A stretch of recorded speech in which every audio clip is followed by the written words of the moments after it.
मैं हूं मीनाक्षी जोशी। नमस्कार, बहुत स्वागत है आपका। आपके साथ मैं हूं ज्योत्सना पाटनी। कई बार डर आपको होशियार बनाता है और एक बार फिर उसी डर की जरूरत है। आप ये सोचेंगे सुबह सुबह डर की बात क्यों हो रही है, लेकिन डरना जरूरी है। बिल्कुल, क्योंकि कोरोना की तीसरी लहर आ चुकी है और अभी भी नहीं संभले तो वो दिन दूर नहीं जब मामले देखते ही देखते हजारों से लाखों में आने लगेंगे। डर तो वाजिब है। वैसे कोरोना ने बहुत से लोगों को रूटीन बदलने पर भी मजबूर किया और फिर बाकी की कसर कोरोना की दूसरी लहर यानी कि सेकेंड वेव ने पूरी कर दी। और इसमें कोई शक नहीं है कि ज्यादातर लोग हेल्दी लाइफस्टाइल अपनाने लगे हैं, रोजाना वर्कआउट करते हैं, बैलेंस्ड न्यूट्रिशियस डाइट लेते हैं।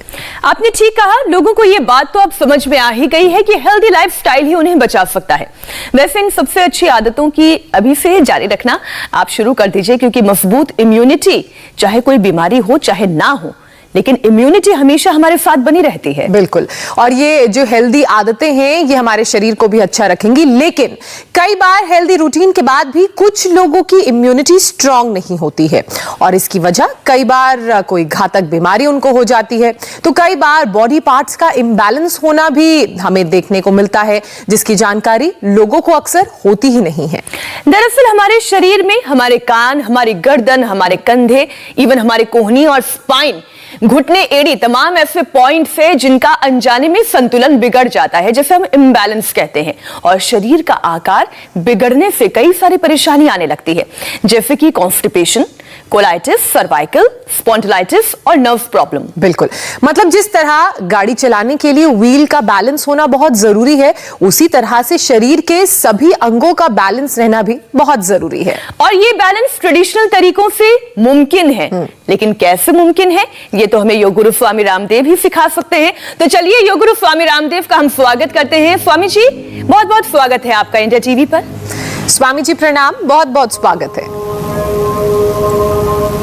बहुत बहुत प्रणाम आपको भी मीनाक्षी बहन, ज्योत्सना जी। और देखो, जब शरीर का बैलेंस बिगड़ता है तो सबसे पहले नाभि दिखती है। सर्वाइकल स्पॉन्डिलाइटिस पेन हो, एंक्लोजिंग स्पॉन्डिलाइटिस हो, और भी एटेक्सिया हो, पार्किंसंस हो, बहुत तरह के ऑटोइम्यून डिजीज, तो उसको ठीक करने के लिए, चेक करने के लिए तो स्तन से नाभि की दूरी ऐसे चेक की जाती है। अंगूठे से भी चेक कर लिया जाता है, नीचे या ऊपर, दाएं या बाएं नाभि की धड़कन होती है। अब वो बीच में रहे, इसके लिए क्या करें?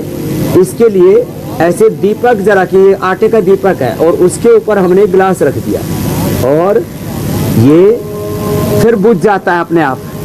अब अपने आप ये देसी तरीका एकदम। आजकल ऐसे वैक्यूम प्रेशर क्रिएट करने वाले यंत्र भी आ गए हैं, उनसे भी कर सकते हैं, लेकिन ये देसी तरीके से ऐसे नाभि को ठीक कर सकते हैं। ऐसे ही आज कम से कम हम 10 से 20 तरीके बताएंगे नाभि को ठीक करने के। उनमें से 2-3 तरीके भी अपना लिए तो नाभि ठीक हो जाएगी। जब ये डिस्टेंस ज़्यादा मिलता है तो जिधर से डिस्टेंस ज़्यादा मिलता है उसके पैर को झटका मार करके और उसको भी ठीक करते हैं। यहाँ से पॉइंट दबा करके भी ठीक करते हैं। ये पहली अंगुली के मूल में यहाँ ऐसे दबा करके भी ठीक करते हैं। पवन मुक्तासन, उत्तान पादासन, नौकासन, सेतुबंधासन करके, योग मुद्रासन करके भी नाभि को ठीक करते हैं। ये तो एक तरीका था, ये बता दिया। और दूसरा एक और तरीका है स्ट्रक्चरल बैलेंस को अच्छा करने का। बहुत दिन हो गए थे, एक बार दिखा देते हैं। तो इधर आओ प्रियांशु बेटा, कि स्ट्रक्चरल बैलेंस को ठीक करने के लिए जैसे पहले एक बार हमने बताया था, थोड़ा ऐसे लेट जाओ, ये बड़ा इंटरेस्टिंग होगा। 1-2 मिनट थोड़ा ऊपर, हाँ बस, यस।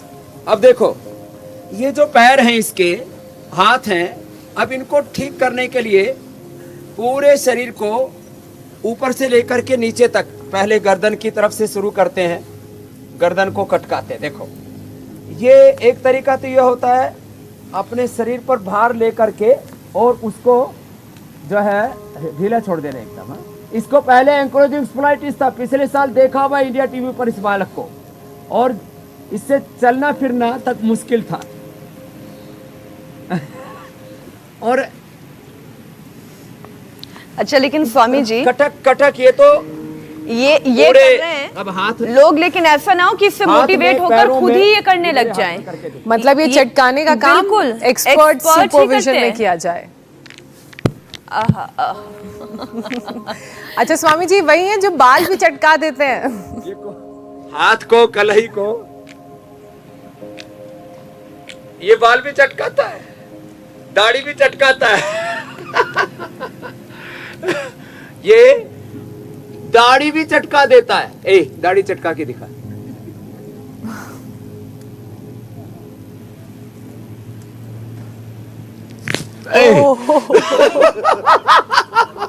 दाढ़ी ऐसे चटकाता है, कटक कटक बोलती है सिर के नहीं, पास। लेकिन स्वामी जी आप दर्शकों को पैर भी- समझाएं कि केवल एक्सपर्ट ये काम कर सकते हैं, हर कोई ये काम करने ना बैठ जाए घर में।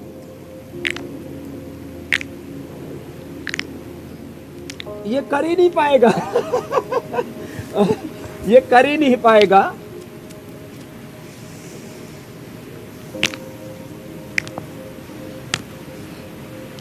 माने चल खड़ा हो। ये तो एंक्लोजिंग स्पोलाइटिस अब अच्छा हो चुका इस बालक का। और ये जो खरे चटका चटकी वाला मामला तो एक है, पूरे शरीर का बैलेंस बनाना, जैसे किसी की वो जहन, ये पीछे से रीढ़ की हड्डी गड़बड़ हो जाती है तो इधर।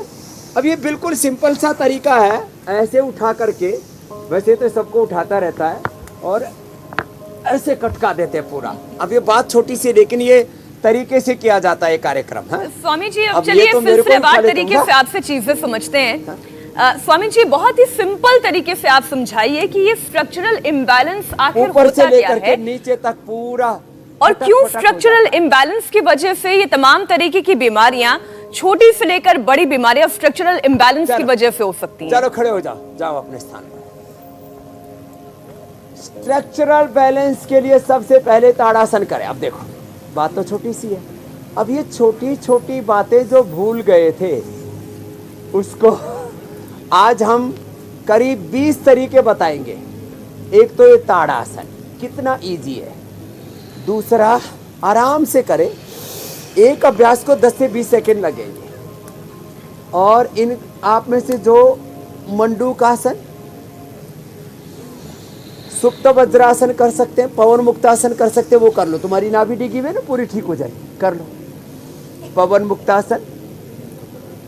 और उत्तान पादासन, योग मुद्रासन। अब ये स्ट्रक्चरल बैलेंस के लिए ताड़ासन, तिर्यक ताड़ासन। फिर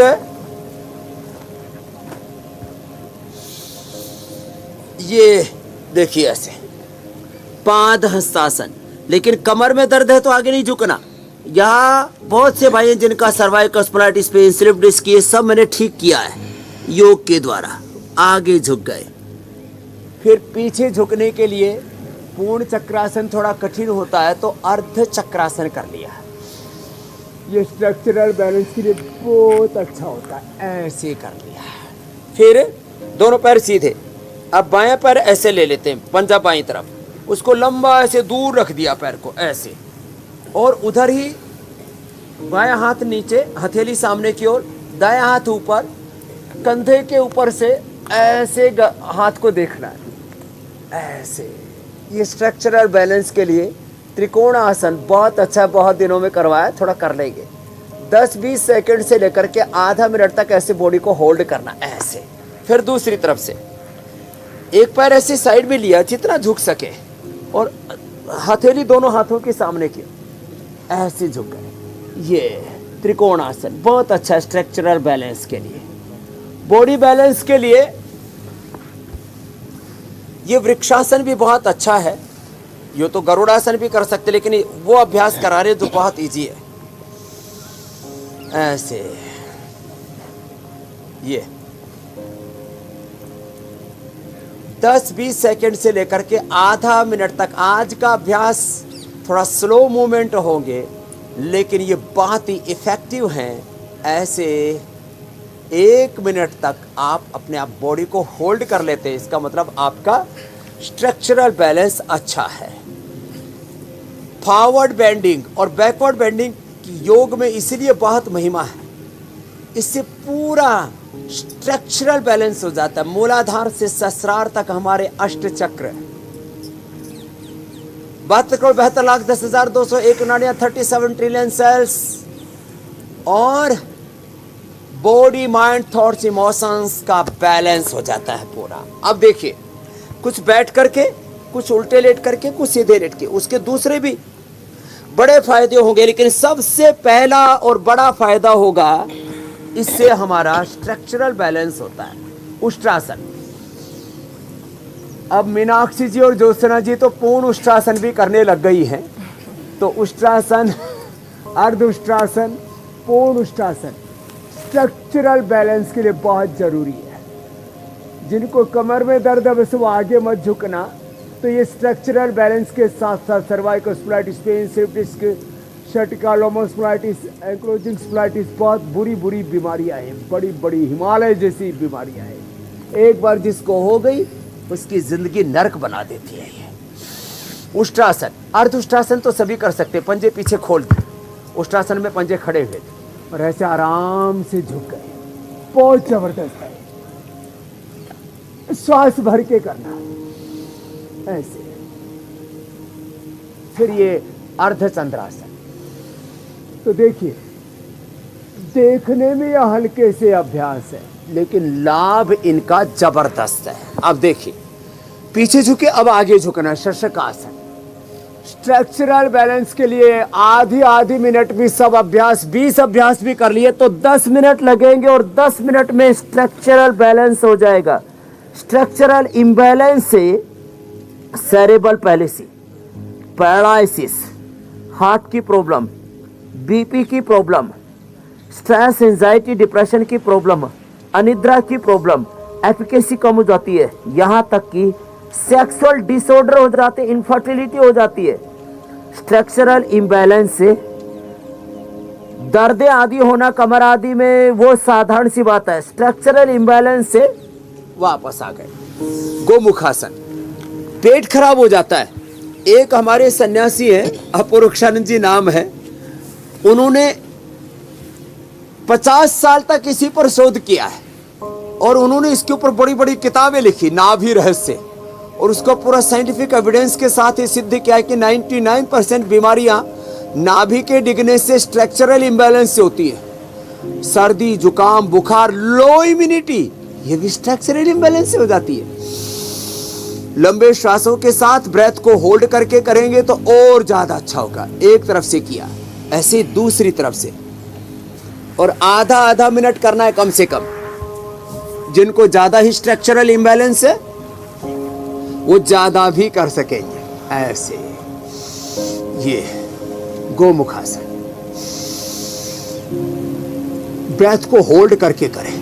और अब उल्टे लेट करके देखो, उल्टे लेट करके मकरासन के 2 अभ्यास, एक पैर से, फिर भुजंगासन के 3 अभ्यास, शलभासन के 3 अभ्यास करा देंगे। चौथा अभ्यास थोड़ा क्रिटिकल पड़ता है, इसलिए उसको अवॉइड करते हैं। अब ये कितने अच्छे अभ्यास हैं, देखो। भुजंगासन का पहला अभ्यास, श्वास को अंदर भर के होल्ड करके रखा बॉडी को, ऐसे आधा मिनट तक होल्ड करके रखना। आज से ही करोड़ों लोगों का स्ट्रक्चरल इम्बैलेंस हम दूर कर देंगे जी। बहुत जबरदस्त है। अच्छा स्वामी जी, स्ट्रक्चरल इम्बैलेंस की परेशानी ना हो, स्पिरुलिना, अश्वगंधा, मोरिंगा आदि का सेवन करवा देते हैं। दूध में हल्दी, शिलाजीत पिला देते हैं। जी बहन मीनाक्षी जी, ज्योत्सना जी। स्वामी जी, स्ट्रक्चरल इम्बैलेंस की परेशानी ना हो इसके लिए आपने कई अभ्यास बताए हैं, लेकिन स्ट्रक्चरल इम्बैलेंस ठीक होने के लिए जो आप योग अभ्यास बता रहे हैं, एक एक करके हम हर बीमारी पर चर्चा कर लेते हैं। और सबसे पहले बात हम इंडाइजेशन की करते हैं, क्योंकि नाभि डिगने से, जो आपने शुरुआत में कहा कि नाभि ठीक रहे, सही जगह पर रहे, क्योंकि अगर वो डिगी तो बहुत सारी डाइजेस्टिव प्रॉब्लम्स भी हो सकती हैं, जिसमें कब्ज हो, कोलाइटिस हो। तो हम एक एक करके अब बीमारियों की बात करते हैं। तो ये कब्ज और कोलाइटिस ना हो, इसके लिए क्या करना चाहिए?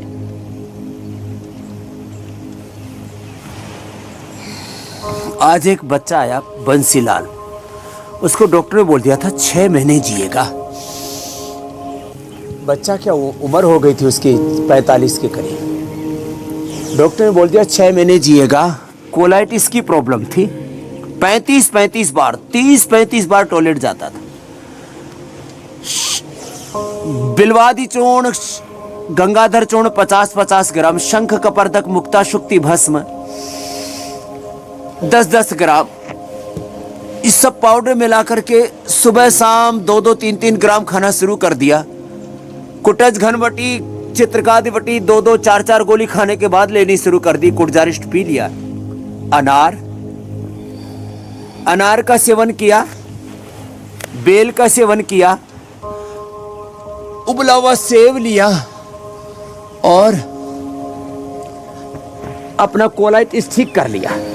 कोलाइटिस और कॉन्स्टिपेशन इसका बड़ा गहरा संबंध है और उसके लिए मंडूकासन और पवन मुक्तासन में बता रहा था, मात्र 2 ही आसन कर ले तो जो पेट से रिलेटेड प्रॉब्लम्स हैं और खास करके कोलाइटिस, कॉन्स्टिपेशन, इंडाइजेशन, फिर पाइल्स, फिशर, फिस्टुला, गैस, फिर अपचन, भूख नहीं लगना, उसके लिए ऐसे लगातार 1-2 मिनट करना पड़ेगा पवन मुक्तासन। उसके लिए लगातार करना पड़ेगा 1-2 मिनट उत्तान पादासन और नौकासन। जिनसे बन पाएगा उनसे पादांगुष्ठ नासास प्रशासन भी कराएंगे, जो 1 मिनट में ही डिगी हुई नाभि को अच्छा कर देता है। सेतुबंधासन इजी है, जैसे उत्तान पादासन थोड़ा कठिन है, नौकासन इससे भी थोड़ा सा कठिन है। जिनको सर्वाइकल स्पॉन्डिलाइटिस, स्लिप डिस्क आदि वो नहीं कर सकते इसको, तो क्या करें, वो सेतुबंधासन कर ले ऐसे। और जो कर सके वो पादांगुष्ठ नासास प्रशासन, आप दोनों भी बहुत अच्छा करते हो। पेट के लिए रामबाण है। पेट के लिए देखो, मैं 1 मिनट के अंदर एक बात कहना चाहता हूँ। इस समय ओमिक्रॉन का खतरा बहुत ज्यादा फैल रहा है। 1 सप्ताह के अंदर करोड़ों लोग संक्रमित होने की संभावना है। तो क्या करें, अपने लीवर को अच्छा बना ले। लिवोग्रिड खाली पेट लिमावृत खाने के बाद ले ले। पेनक्रियाज के लिए मधुनाशिनी खाली पेट मधुग्रिड खाने के बाद ले ले। बीपी को, शुगर को, थायराइड को, कोलेस्ट्रॉल आदि को नेचुरल तरीके से कंट्रोल करेंगे तो ओमिक्रॉन कुछ भी नहीं बिगाड़ पाएगा। आएगा और चला जाएगा, पता भी नहीं लग पाएगा। मुक्तावटी, बीपी ग्रिट या लौकी का जूस, बीपी के लिए, शुगर के लिए मधुनाशिनी मधुग्रिट, थायराइड के लिए थायरोग्रिट कपालभाति उज्जाई, स्ट्रेस एंजाइटी के लिए मेधावटी, अश्वगंधा, इम्यूनोग्रिट। और ये सब हमने बार बार इसलिए बता रहे हैं कि आपका ब्रेन, आपका लिवर, आपकी किडनी, आपकी आंतें, आपका लंग, आपका हार्ट स्ट्रॉन्ग होना चाहिए। अर्जुन की छाल, दालचीनी, स्वासारी, कितने प्रयोग बताए। सुबह उठ करके अणु तेल डालें, खाली पेट स्वासारी खाने के बाद कोरोनिल। अब ये 1-2 मिनट ये कर लिया यदि, पादांगुष्ठ नासास प्रशासन, और यदि किसी से बन जाए तो सर्वांगासन, हलासन भी कर लिया, फिर तो बीमारियों की अंत्येष्टि सुनिश्चित है। फिर कोई बीमारी हमारा कुछ नहीं बिगाड़ पाएगी। तो ये पेट के लिए भी बहुत जबरदस्त है सर्वांगासन, हलासन। ऐसे जिससे जितना बन पाए उतना ये अभ्यास कर लेंगे। और मंडूकासन और पवन मुक्तासन तो सभी से बन पाता है, मीनाक्षी जी, ज्योत्सना जी। और पेट ठीक, कहते हैं ना, पाचन तंत्र ठीक, तो कोई षड्यंत्र आपका कुछ नहीं बिगाड़ पाएगा। और आपका प्रतिरक्षा तंत्र, जिसको अंग्रेजी में इम्यूनिटी कहते हैं, वो भी स्ट्रांग हो जाएगा यदि आपका पाचन तंत्र स्ट्रांग है तो। मंडूकासन ऐसे कर, और जो कर सके तो योग मुद्रासन और सुप्त पद्मासन, ये तो नाभि और धरण के लिए बहुत ही जबरदस्त है।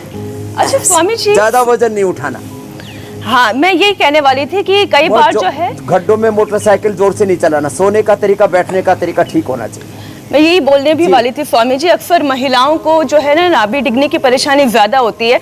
झटके से भरी हुई बाल्टी उठा लेना, झटके से अपने बच्चों को गोद में ले लेना, और उससे क्या होता है कि नाभि डिग जाती है। अच्छा स्वामी जी, स्ट्रक्चरल इम्बैलेंस की परेशानी होने पर कई बार लोगों के पैर में भी पैर छोटे बड़े हो जाते हैं।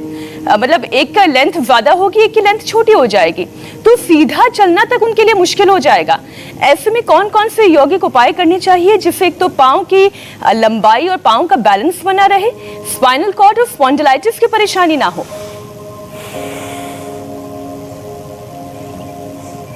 तो देखो, एक तो ये नाभि के लिए तो सुप्त पद्मासन और सुप्त वज्रासन है, ये इसके लिए रामबाण है। और दूसरा ऐसे भी कर सकते हैं, ऐसे भी कर सकते हैं। जो पैर का बैलेंस बिगड़ता है, पैर छोटे बड़े हो जाते हैं, उसके लिए देखो ये एक तरफ से दूसरी तरफ ऐसे पैर गया और हाथ के पास जब पैर आ जाता है तो पैर को पकड़ ले ऐसे और अपोजिट साइड में ऐसे देखें, पूरा ऐसे खींच के रखें 1 से 2 मिनट ऐसे। एक अयंगर जी योगी वे वो तो बांध के रख दिया करते थे आदमी को ऐसे, बना रहे थोड़ी देर आधा घंटा ऐसे और लोग ठीक हो जाते थे बांध के रख देते थे ऐसे। एक राम जी भाई थे गुजरात में, ऐसे लोगों को बांध दिया करते थे, बोले भाई पढ़ा रहो आप, 1-1, 2-2, 3-3 घंटे तक उनको ऐसे बांध के रख देते थे और वो ठीक हो जाते थे। तो ये जो मर्कटासन है, ये जो एकपाद उत्तान आसन है, यह जो अर्ध पवन मुक्तासन है बिना सिर उठाए ऐसे, यह जो कटियुत्तान आसन है ऐसे ही, ये ऐसे अभ्यास हैं जिससे स्ट्रक्चरल इम्बैलेंस पूरी तरह से ठीक हो जाता है और पैर ऊंचे नीचे भी हो तो ठीक हो जाते। सीधे बैठे हमेशा, सीधे बैठे, सीधे ही सोए, शवासन में सोए और साइड में सोना है। या तो एक तो ये तरीका देखो सोने का, एक ये तरीका, और दूसरा तरीका ऐसे सोए, बस थोड़ा तकिया लगा सकते हैं 2 इंच के करीब का, ऐसे सोना चाहिए। लोग कैसे सोते, ऐसे सोते कुछ ऐसे पड़े। सर्दियां हैं स्वामी जी, लोग तो एकदम गठरी बन के सो जाते हैं, पैर छाती में घुसा के सोते हैं। और आपने स्वामी जी बताया भी है कि बाईं तरफ से सोकर उठने का या उस तरफ सोने का क्या फायदा। स्वामी जी स्ट्रक्चरल बैलेंस में ही आगे बढ़ते हैं और मेरा सवाल ये है कि क्या स्ट्रक्चरल इम्बैलेंस का असर हमारे न्यूरो सिस्टम पर भी पड़ता है और क्या इससे ब्रेन डिसऑर्डर से जुड़ी परेशानियां भी हो सकती हैं, और अगर ऐसा है तो उसके लिए क्या उपाय हैं, कैसे न्यूरो और ब्रेन डिसऑर्डर्स को हम निजात पा सकते हैं उनसे? इसके लिए मैंने कहा था सेरेब्रल पैलिसी से लेकर के पार्किंसन से लेकर के ब्रेन डिमेंशिया, अल्जाइमर जैसे रोग होते हैं। इसलिए सबको कम से कम भुजंगासन, मर्कटासन, ये 2 आसन तो करने का नियम ले लेना चाहिए। जिंदगी भर कभी कोई स्ट्रक्चरल इम्बैलेंस नहीं होगा, ब्रेन नर्वस सिस्टम के डिसऑर्डर नहीं होंगे। और फिर साथ में अनुलोम विलोम भी करना चाहिए। Cerebral policy, Parkinson's, paralysis, brain dementia, Alzheimer, ataxia, epilepsy के दौरे आना, ये भी होता है स्ट्रक्चरल इम्बैलेंस से। अब बात तो छोटी सी है, एक बात कितनी गहरी है, जरा इसको महसूस करें, अनुलोम विलोम करें आराम से, थोड़ा बीच में रोक भी ले, होल्ड भी कर सकते हैं थोड़ी देर के लिए, नाड़ी शुद्धि भी हो जाएगा। मेधावटी ले लें, अश्वगंधा कैप्सूल ले लें, अश्वगंधारिष्ट या सारस्वतारिष्ट ले लें, और खाली पेट इम्यूनोग्रिट या इम्यूनोग्रिट गोल्ड और न्यूरोग्रिट हम दे देते हैं। और ये तमाम जो उपद्रव हैं पैरालिसिस से लेकर के, पैरालिसिस भी होता है स्ट्रक्चरल इम्बैलेंस से ही, उसका एक कारण अंदर क्लोट जमना भी है, लेकिन वो क्लोट भी उन्हीं को जमता है जिनका स्ट्रक्चरल इम्बैलेंस होता है। हमको जम के दिखाओ ना, हम 1-1, 2-2 किलो घी खाते महीने में आराम से, रोज 1-1, आधा किलो, 1-1 किलो दूध पी लेते हैं, हमको क्यों नहीं जमता? यदि घी खाने से क्लोट जमता हो तो ये क्लोट भी नहीं को जमता है। तो इसलिए अनुलोम विलोम करें, कपालभाति आराम से अनुलोम विलोम करें, और जो उपाय बताए इनको अपनाएंगे, इम्यूनोग्रिट ले लेंगे, न्यूरोग्रिट ले लेंगे, खाली पेट खाने के बाद मेधावटी, अश्वगंधा, सारस्वतारिष्ट, सुगंधारिष्ट ले लेंगे, बादाम रोगन नाक में डालेंगे, बादाम रोगन पिएंगे दूध में डाल करके, बादाम अखरोट ये रात को भिगो करके सुबह दूध में या पानी में घोट करके पी लेंगे, कभी भी कोई ब्रेन और नर्वस सिस्टम के डिसऑर्डर नहीं होंगे बहन जी। ज्योत्सना जी, मीनाक्षी। अच्छा, एक सवाल स्वामी जी, हम टॉपिक लेने से पहले मैं पूछना चाह रही थी और ये कई सारे लोगों ने मुझसे पूछा और मेरा ये अपना निजी सवाल भी है। यदि कोई मुश्किल आसन करते करते हम उस आसन में आराम महसूस करने लग जाएं और वो आसन लंबे समय तक करने लग जाएं और अच्छा लगने लगे, यानी बॉडी को राहत मिलने लगे, तो क्या हमने उस आसन में अपना अटेनमेंट पा लिया है, यानी परफेक्शन पा लिया है, या फिर हम ऐसा तो नहीं कि कोई गलती कर रहे हैं और हमने इजी ऑप्शन तलाश लिया है उसी के अंदर?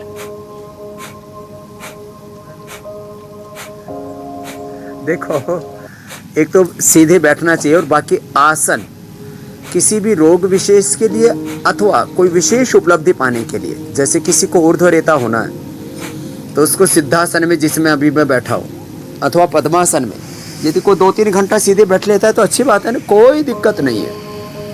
और जो है इसमें लंबे समय तक बैठ सकते हैं। बाकी शेष आसन 5 से 10 मिनट से ज़्यादा नहीं करने चाहिए। अब ऐसे तो बच्चे 3-3 घंटे भी शीर्षासन करते हैं, वर्ल्ड रिकॉर्ड बनाते हैं हमारे पतंजलि विश्वविद्यालय के बालक। हाँ, कोई भी आसन 5 मिनट पर्याप्त है। असाध्य रोगों में 10 मिनट पर्याप्त है। जब एंक्लोजिंग स्पॉन्डिलाइटिस हो जाता है, यहाँ देखो कितनों ने अपना सर्वाइकल स्पॉन्डिलाइटिस ठीक किया। सर्वाइकल स्पॉन्डिलाइटिस, कमर में दर्द, हाथ उठाना, एक बार हाथ हिलाइए जरा, एक बार जोरदार इनका अभिनंदन हो जाए भाई, अपना अभिनंदन खुद ही कर लो। इन्होंने सर्वाइकल स्पॉन्डिलाइटिस, सियाटिका, और जिसमें विशेष करके स्लिप डिस्क कितनों ने ठीक किया। ये स्लिप डिस्क वाले हाथ उठा के रखो, इतने तो ये स्लिप डिस्क वाले, साथ में इनको फिर कमर दर्द और वो सब तो साथ में था ही। अब लोग ये मानते हैं कि ठीक नहीं होता था। एक ने तो 20 किलो वजन भी घटा लिया और सियाटिका भी ठीक कर लिया। अनुराग खड़ा हो, अब ये तो अब वजन भी एक कारण है कमर दर्द का और सियाटिका स्लिप डिस्क का। कहाँ से आए हो? स्वामी भोपाल से आया हूँ मैं, अनुराग शर्मा नाम है। हाँ। वो मेरे को कमर में प्रॉब्लम थी, L3 L4 में गैप आ गया था और L4 फट भी गया था। मैं 2 साल बिस्तर पे था, फिर योगा देख देख के पलंग पे ही कर करके मैं काफ़ी उसमें आराम लग गया। उसके बाद मैंने अपना 20 किलो वजन कम किया है 1.5 साल में। और यहाँ आया था तब शुगर मेरी 400 थी, अभी मेरे आने के तीसरे दिन मेरी दवाइयाँ बंद हो गई हैं। क्या बात है। और वो जो फटे थे मणके, उनका क्या हाल है? वो ठीक है बाबा जी। अब तो देखो, फटे हुए मणके, टूटे हुए मणके, 33 के 33 वर्टिब्राज हमने रिपेयर किए लोगों को। और आपने तो स्वामी प्यारी को चंडीगढ़ में देखा था खट्टर साहब के साथ, मनोहर लाल खट्टर जी के साथ। उसको तो स्पाइनल कोड के मणकों में कैंसर होकर के पूरे फ्यूज हो चुके थे, वो भी रीजनरेट हो जाते। बैठो अनुराग। और स्वामी जी, ये सब आपकी गाइडेंस, आपके सानिध्य के अंदर हुआ है और असर लगातार इन लोगों के एक्सपीरियंस के जरिए देश और दुनिया के लोग जान रहे हैं। स्वामी जी, आप अक्सर कहते हैं कि बीमारी वात, पित्त और कफ के इम्बैलेंस से होती है, तो क्या स्ट्रक्चरल बैलेंस के लिए वात, पित्त, कफ का बैलेंस्ड होना भी जरूरी है?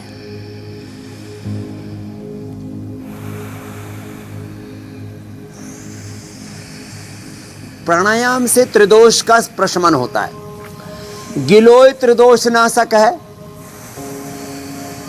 एक ऐसी औषधि जो त्रिदोष नाशक है। प्राणायाम त्रिदोष नाशक है, योग त्रिदोष नाशक है, यज्ञ जो हम करते हैं ये त्रिदोष नाशक है। वात, पित्त, कफ तीनों का संतुलन कर देता है। अब बातें छोटी छोटी हैं।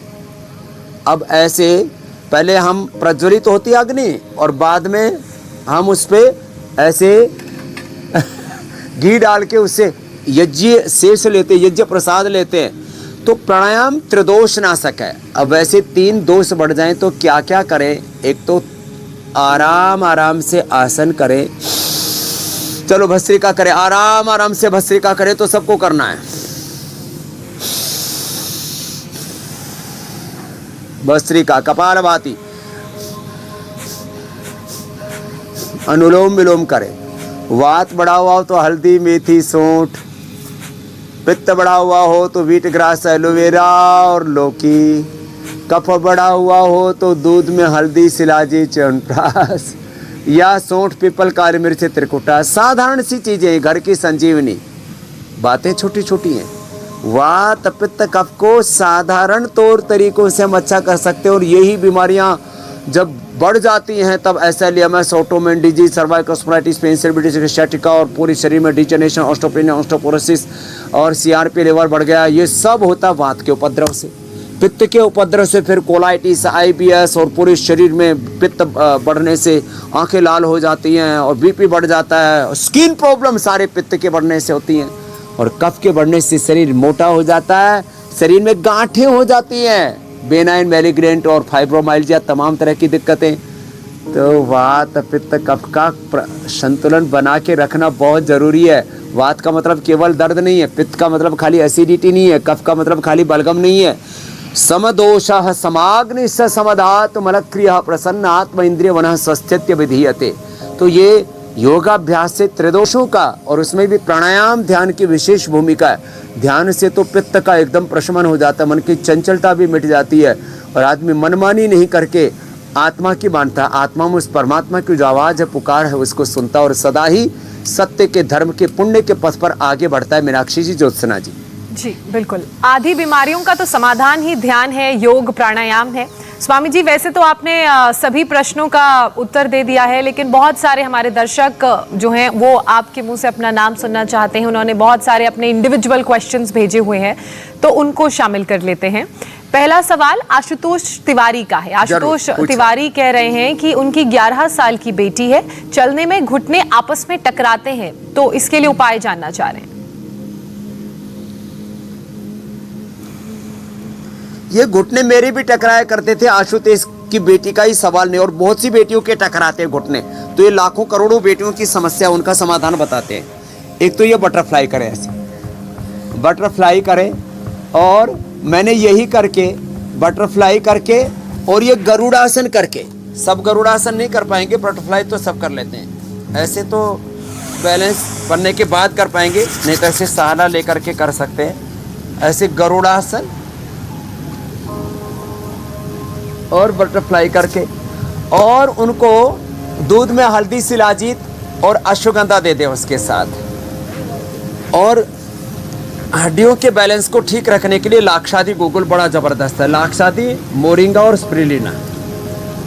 ऐसे ये गरुड़ासन, गोमुखासन, बटरफ्लाई, 3 अभ्यास कराएं और जो औषधि बताए उसको कराएं। आशुतोष की बेटी सहित ये लाखों करोड़ों लोगों का प्रश्न है। घुटने ऐसे खड़े रहते समय, मेरे खुद ऐसे मिला करते थे, चलते चलते गिर जाता था।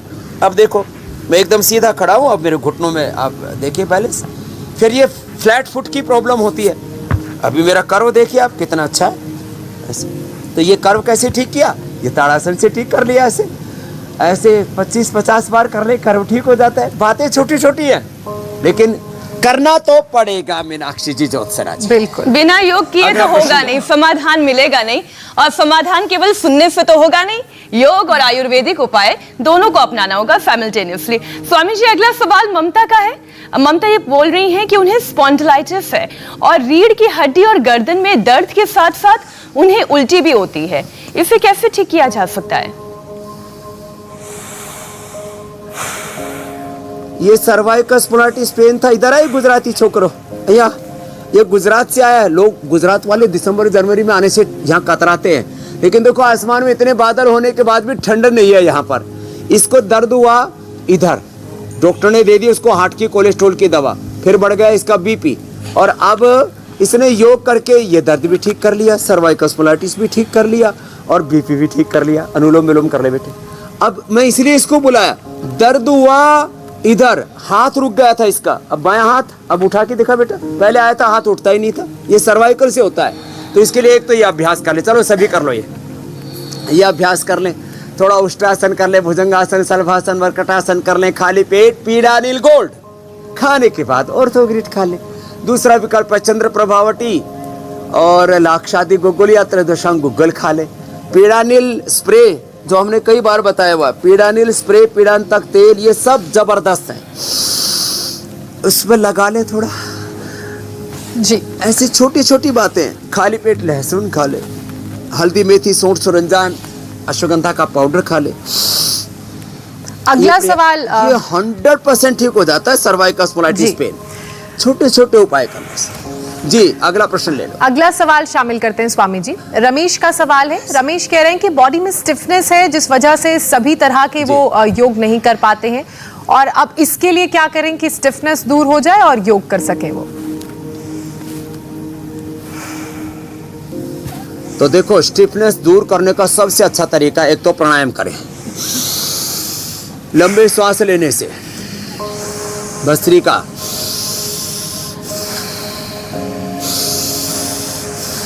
कपालभाति आराम आराम से, अनुलोम विलोम आराम आराम से, और एलोवेरा,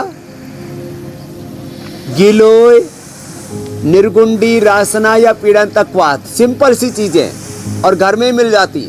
हल्दी, मेथी, सौंठ, इसका पाउडर खा ले। आज एलोवेरा की सब्जी बताने वाले, एलोवेरा की सब्जी, एलोवेरा का हलवा, एलोवेरा की खीर, एलोवेरा की बर्फी, एलोवेरा के लड्डू, और वह अपना ऐसे एलोवेरा ऐसे ही खा लो सुबह उठ करके। और जिसको थोड़ा स्वाद भी चाहिए सेहत के साथ साथ, तो अपने लड्डू बर्फी हलवा बना करके खा लो, पूरी बॉडी की स्टिफनेस दूर हो जाती है। और विशेष बात, दूध में हल्दी और शिलाजीत डाल करके नहीं, प्योर शिलाजीत, और सबसे सस्ती शिलाजीत हम उपलब्ध कराते हैं, बाजार से 4 गुना सस्ती होती है, दूसरे ब्रांड्स का नाम नहीं लेंगे हम। और अश्वगंधा जरूर खाएं। ये अश्वगंधा, स्पिरुलिना, मोरिंगा, ये ऐसे हैं जो स्टिफनेस को ठीक कर देती हैं। अब मेरी बॉडी कितनी एकदम फ्लेक्सिबल है, जब 1 सेकंड के अंदर हम सीधे बैठे हुए हैं और 1 सेकंड के अंदर बैलेंस बनाते हैं और बैलेंस बन जाता है। ये क्या बात है। अब स्वामी जी, लोग पहले तो सीधे खड़े होना ही सीख ले। कैसे होता है? सीधे बैठना ही सीख मैं ले। सुबह उठ करके एक बार थोड़ा किलो ही ले लेता हूँ। हाँ, लेकिन एक सवाल स्वामी जी और बचा है। मैं तो ये देख रही थी कि सीधे खड़े होना, सीधे बैठना ही सीख ले, फिर तो हाथों के बल खड़े होना भी नामुमकिन तो नहीं है, लेकिन हाँ मुश्किल जरूर है, ये भी कभी हो ही जाएगा। स्वामी जी, प्रदीप यादव का सवाल है, उनके पेट में गुड़गुड़ की आवाज आती रहती है, गैस बनती रहती है, उनके लिए कोई उपाय बताएं।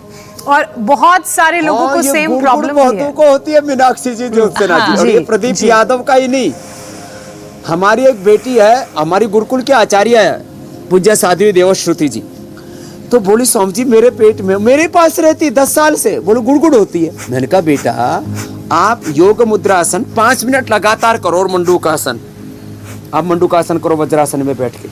अच्छा स्वामी जी, मंडूकासन खाली पेट वाली गुड़गुड़ तो ठीक होती है ना? 5 मिनट लगातार कराया। अगले दिन मैंने पूछा बेटा अब गुड़गुड़ का क्या हाल है? भूख का इशारा। अरे एक तो गुड़गुड़ खाने पीने की होती है जो मीनाक्षी और ज्योत्सना को होती है, वो अलग है।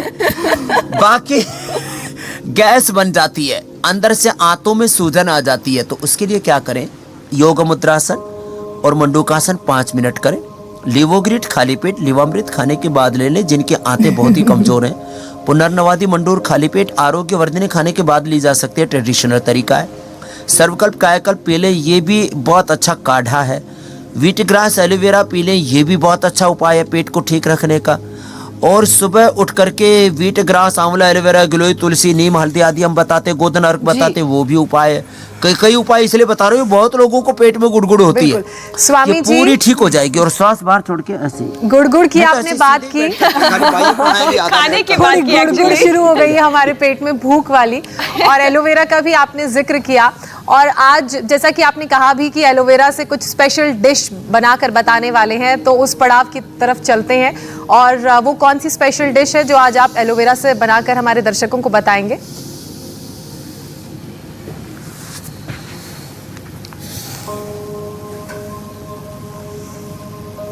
मैं चाहता हूँ योग करते करते पूरे हिंदुस्तान का पेट इतना हल्का हो जाए कि पूरा हिंदुस्तान अपना पेट ऐसे हिला सके।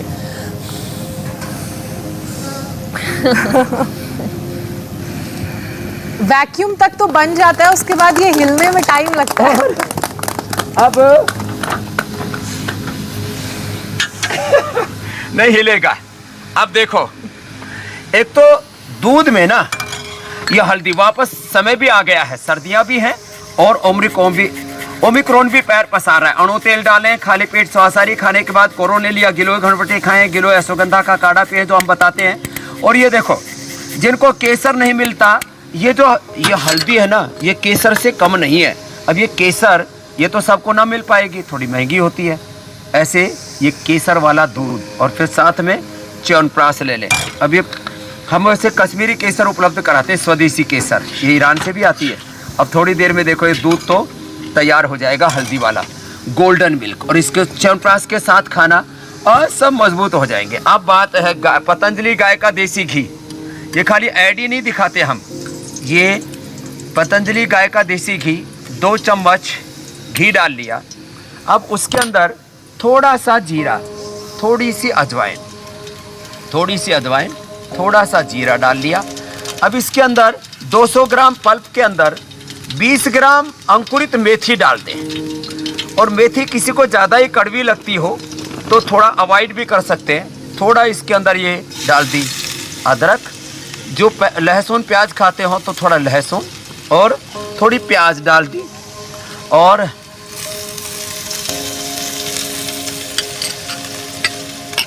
इसके अंदर कच्ची हल्दी कद्दूकस करके भी डाल सकते हैं, वैसे तो कच्ची ज़्यादा अच्छी होती है, नहीं तो थोड़ा हल्दी भी बहुत जी। अच्छी होती है। ये वात रोगों का रामबाण इलाज है। स्वामी जी, और जब तक आप इसमें किसी को सब्जी हींग बनाएं, पसंद है, किसी को ना पसंद है, एलोवेरा अपनी की? मर्जी है। तब तो तक हम जल्दी से दर्शकों को बता देते हैं कि अगला कार्यक्रम हमारा ये यानी सब- कल का कार्यक्रम किस पर होने वाला है। नींद खराब करता है खर्राटों का शोर, तो सावधान हो जाइए, कहीं ये शुगर और दूसरी परेशानियां तो नहीं। क्या 10 दिन में योग से दूर होंगे? 5 योग से कैसे स्लीप एपनिया क्योर होगा? तो ये तमाम उपाय आप जानिए कल सुबह 8 बजे। जरूर जुड़िए स्वामी रामदेव के साथ इंडिया टीवी पर। स्वामी जी, तो देखो ये एकदम फर्स्ट क्लास सब्जी। अब इसमें क्या पानी नहीं डालें, इसी को थोड़ा थोड़ा पकाते रहें। जिनको अर्थराइटिस है वो नींबू नहीं डालें, बाकी जिनको अर्थराइटिस नहीं है थोड़ा नींबू डालते हैं तो और टेस्टी हो जाता है। और इसमें एकदम ये इसके जो पीस हैं वो अलग अलग हो जाते हैं, इतनी टेस्टी होती है। अब ये एलोवेरा की सब्जी देख करके बहुतों का खाने को जी कर रहा होगा, और दूध तो पीने के लिए आतुर है यहाँ स्वामी जी, अब तो देखिए समय का पता चलता ही नहीं, कितना तेजी से आगे भागने लगता है। और इस कार्यक्रम की खूबी ये है, आपकी खूबी ये है, एक बार आप जो कहते हैं फिर उसे सुनने का मन करता चला जाता है। लेकिन आज हमें दीजिए इजाजत, वक्त इतना ही था। कल फिर आपसे मुलाकात होगी। स्वामी प्रणाम जी, स्वामी जी। धन्यवाद। बहुत बहुत प्रणाम। सबका स्ट्रक्चर करेक्ट अच्छा होगा और पूरा भारत स्वस्थ बनेगा। बोलो भारत माता की जय। इंडिया टीवी हर वक्त हर जगह डाउनलोड करने के लिए सर्च करें India TV news Google play store या ऐप स्टोर पर।